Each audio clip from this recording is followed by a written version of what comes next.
पहले तो मैं आपको मुबारकबाद देने के लिए थैंक यू कहूँगी, और उसके बाद जब मेरा रिजल्ट निकला तो मुझे बहुत खुशी हुई। मतलब कहते हैं ना, कोई खुशी से आंसू ये आंखें भर आती हैं, वही मेरी हालत थी उस टाइम। बहुत ज़्यादा खुश हुई मैं, मेरे घर वाले, खासकर मेरे पेरेंट्स जिन्होंने मुझे बहुत सपोर्ट किया। मैं बहुत खुश हुई उस टाइम मैम, रिजल्ट जब मैंने सुना। जज्बाती तो हर एक इंसान होता है कि जब खुशी का मौका होता है तो इंसान होता है जज्बाती। मैम मेरे मतलब फैमिली मेंबर्स ने बहुत खुशी जाहिर की, खासकर मेरे लिए, खासकर मेरे पापा ने, मेरे भाइयों ने, मेरे बाकी रिश्तेदारों ने। उस टाइम घर पे बहुत लोग आए। बात करूंगी तो मतलब हर एक बेटी चाहेगी कि उन्हें मेरा जैसा पापा मिले, क्योंकि सर्दियों में मतलब मेरे पापा को प्रॉब्लम है, वो सर्दियों में मेरे साथ मेरे एग्जाम सेंटर आते थे, वहां पे 4 घंटे वेट करते थे, फिर वहां से मुझे लेके आते थे, फिर सुबह जब मेरा दूसरा पेपर होता था तब भी मेरे साथ आते थे। पूरा 1 महीना मेरे पापा ने मेरे साथ गुजारा। अगर मैं इसमें सारा क्रेडिट दूंगी तो अपने पापा को, क्योंकि वही मेरे साथ थे मेरे एग्जाम के दिनों में, मेरे पढ़ाई के दिनों में। खासकर मेरे टीचर्स का भी बहुत सपोर्ट रहा है। किस स्कूल में आपने सर पहले मैंने यहाँ पे 3rd से लेके 8th तक यहाँ पे मैंने पढ़ाई की। यहाँ पे सेबा institute of inclusive education. Sir यहाँ की जो प्रिंसिपल है या चेयरमैन है या बाकी टीचर्स है, 3rd से लेके 8th तक इन्होंने मुझे बहुत सपोर्ट किया। अगर मैं आज मतलब इस मौका इस मुकाम पर हूँ तो इनकी बदौलत। अगर आज मुझे इज्जत मिली है तो वो जावेद सर की बदौलत, आदिल सर की बदौलत और साम मैम की बदौलत। मैं इनका तहे दिल से शुक्रिया करना चाहती हूँ। बताइए कि जब आप एग्जाम देते थे कितना स्ट्रगल करना पड़ता है आपको, मतलब या किया आपने स्ट्रगल? मैम स्ट्रगल तो बहुत करना पड़ा, और मतलब आगे भी शायद करना पड़ेगा, क्योंकि मैम हमें राइटर मिलने में मतलब मुश्किल होती थी। उन्हें बताना पड़ता है, एग्जाम सेंटर में कभी कभी मतलब मुश्किलें आती थी, बहुत स्ट्रगल करना पड़ा मैम। क्योंकि अगर हम पेरेंट्स के साथ साथ टीचर्स की बात करें, कितना बूस्ट किया उन्होंने आपके जो मॉडल अगर हम कहें?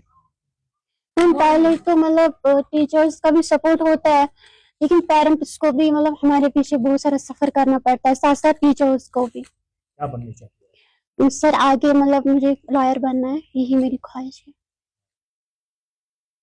बहुत रोजान जंगलात मंडी अनंतनाग। तो मोन नाव इरफान एजाज।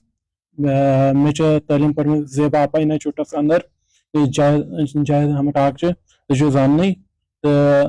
तो शुक्र गुजार बह तम सुन यूत सपोर्ट मिल मे सह मिल मे जायद सर सती। तो बहुत शुक्रिया कर तमिस, तो तिमन टीचरन बह कर शुक्रिया यमो मे हेल्प कर। जेबा आपा मज गम तालीम यह पे मे 10th 9th सो मे गवर्नमेंट स्कूल तम पे खोत हायर सेकेंडरी बायस ब्राकपोरा मे तालीम गम हायर। तो मुश्किल क्या मे मम्मी सत बहुत फुल ब्लाइंड क्या मे मम्मी सत एग्जाम हालस तान सो मे एग्जाम हालस मज त्रावन। तो यह पे क्या चूंकि मे राइटर तूत मान सर ये मम्मी अहन राइटर सं प्रॉब्लम गसान क्या तित राइटर मिलान कह। तो सर बहुत पन स्कूल खोलून ब्लाइंड स्कूल मे पता ब्लाइंडन कस प्रॉब्लम ब्लाइंडन कस सफर पे कर क्या तीजा फैसिलिटी आसान कह स्कूलन या नॉर्मल स्कूलन कत कर क्या चूंकि बहुत गुजारिश कर सरकार ते फैसिलिटी ये कॉलेज ब्लाइंडन पढ़नस लायक गया स्पीचल टीचर कर प्रोवाइड। यहां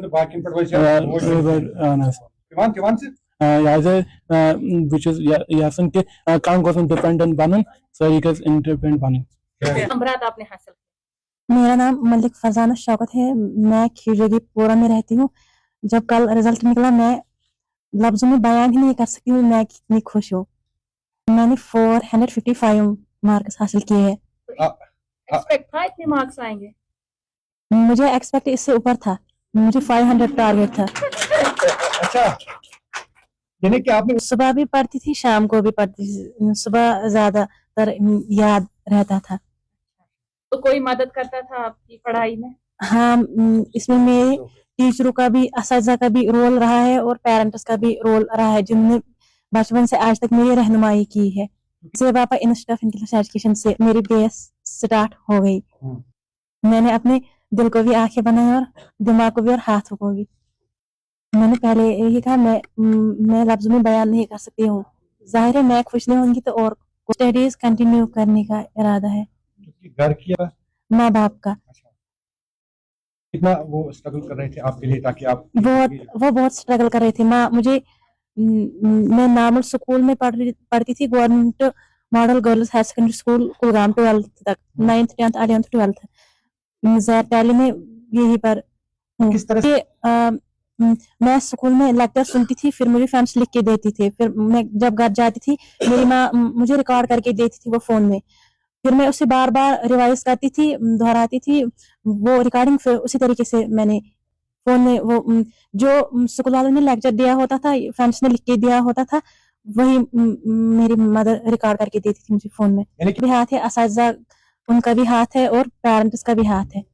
आप बता दीजिए, जितने भी नाबीना बच्चियां या बच्चे हैं उनके लिए कौन सी मैसेज आप देना चाहते हैं? बोलते हैं ना कि वो हम नहीं पढ़ सकेंगे, हम नहीं ये कर सकेंगे, आप उनके लिए कौन सी मैसेज देना चाहते उनके लिए मैं ये मैसेज देना चाहती हूँ कि जिंदगी में स्ट्रगल करनी चाहिए और आगे हिम्मत नहीं हारनी चाहिए, हमें आगे बढ़ने की कोशिश, बुलंद होना चाहिए। हौसले बुलंद होते हैं, इंसान कुछ भी कर सकता है। शुक्रिया। ज़ेबा आपा इंस्टीट्यूट ऑफ इंक्लूसिव एजुकेशन हमेशा से यही कहता आया है कि जो बच्चे जिनकी डिसेबिलिटी है उनके लिए हमेशा यहाँ के दरवाजे खुले हैं। और आज के दिन के हवाले से अगर हम कहेंगे, कल 12वीं जमात का जो रिजल्ट था वो आया था, जिसमें हमारे फॉर्मर 3 स्टूडेंट्स थे, तीनों बच्चे ब्लाइंड थे, तो उन्होंने अच्छे नंबरात से कामयाबी हासिल की। तो सरकार को डिसेबिलिटी सेक्टर में करने की बहुत ज्यादा अभी जरूरत है। बहुत सारे काम हुए भी है और बहुत सारे काम होने भी बाकी है। तो मैं चाहता हूं, ज़ेबा आपा इंस्टीट्यूट ऑफ इंक्लूसिव एजुकेशन चाहती है कि डिस्ट्रिक्ट लेवल पे एक ऐसा 10+2 इंस्टीट्यूट कायम हो, कॉलेज एक ऐसा कायम हो जहां पे ये बच्चे कल को आगे तालीम हासिल कर सकते हैं।